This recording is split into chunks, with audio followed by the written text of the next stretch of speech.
So Miguel Cotto destroys Sergio Martinez, drops him like 3 or 4 times en route to a 9th round TKO. He's now the new WBC middleweight champion.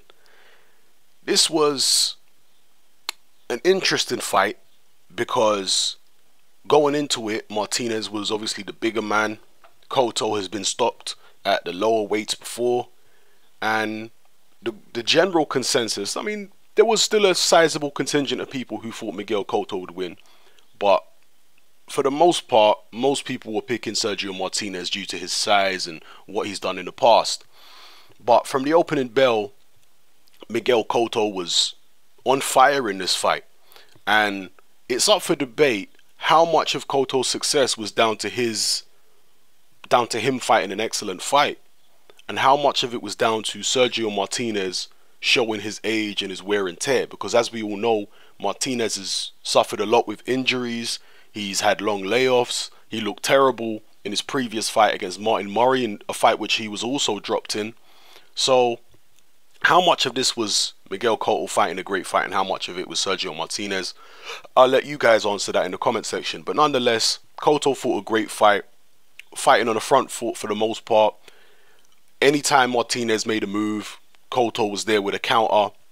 If Martinez landed one left that was partially blocked, Cotto would counter with a hook and an uppercut, or uppercut hook combination. He was just all over Sergio Martinez. He was far sharper. He dropped him. Really, the first round set the tone for the fight. He dropped him, I believe, twice in the first round, and that set the tone for the fight. Okay, Martinez did have a few bits of fleeting success here and there, but this was mainly about Miguel Cotto, and Martinez was getting punished up until the 9th round, end of the 9th round, and there was a knockdown, I believe, in the 9th round. Yeah, it was. Actually, none of the knockdowns in this fight were particularly devastating knockdowns. Okay, Martinez was never really out of it or anything like that. In the knockdowns, they were, you know, more flash knockdowns. He was hurt, I think, in one of them, but the rest of them were more flash knockdowns where he was off balance, because Martinez's balance has always been questionable. Okay, the guy has got an unorthodox style, and his balance can often look awkward and ungainly, and it was emphasized in this fight. His balance really looked bad. His footwork really looked poor. He didn't look as quick as normal. He didn't look as sharp as normal, and Miguel Cotto capitalized. And in the 9th round, like I say, he was down again, and at the end of the round, I'm not sure whether Martinez pulled out or whether his corner pulled him out or whether the doctor stopped it. Please fill me in below and let me know exactly what happened, because I'm not 100% sure what happened. Now, I watched this fight back after it happened, because I actually fell asleep after I hold my hands up. I actually fell asleep before the main event started. I missed it. I managed to catch it on the internet. Someone uploaded it. So yeah, I'm not exactly sure what happened. I didn't get to see the post-fight interviews and whatnot. So if anyone can fill me in on exactly what, you know, how the stoppage occurred, why Martinez didn't come out for the 10th round, whether he pulled out or his corner pulled him out or the ref or the doctor or whatever, please let me know. Now, as far as the aftermath of this fight, Floyd Mayweather is going to want to fight Miguel Cotto now in a rematch. No doubt about that. He never wanted to fight Sergio Martinez, Floyd Mayweather. He was called out by Martinez several times. He never wanted to fight him.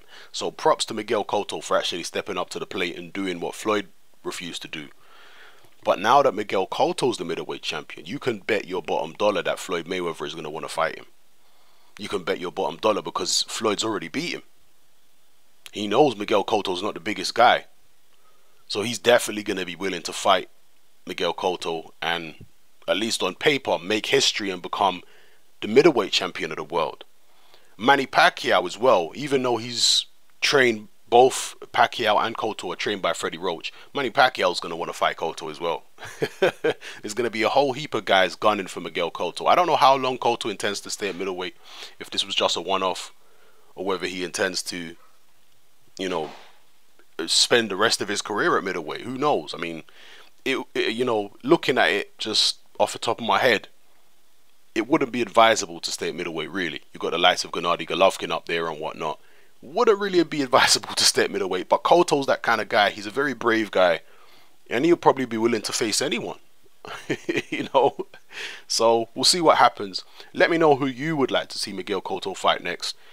What do you think about a rematch with Floyd? What do you think about a fight with Pacquiao? What do you think about a fight with one of the other middleweight champions like a Golovkin, for example, or the winner of Golovkin, Daniel Gill, Peter Quillin? What do you think of these fights? Let me know in the comment section below. Let me know what you felt about Cotto's performance, how much of it was down to Martinez being old and shot worn, and how much of it was down to Cotto fighting a great fight.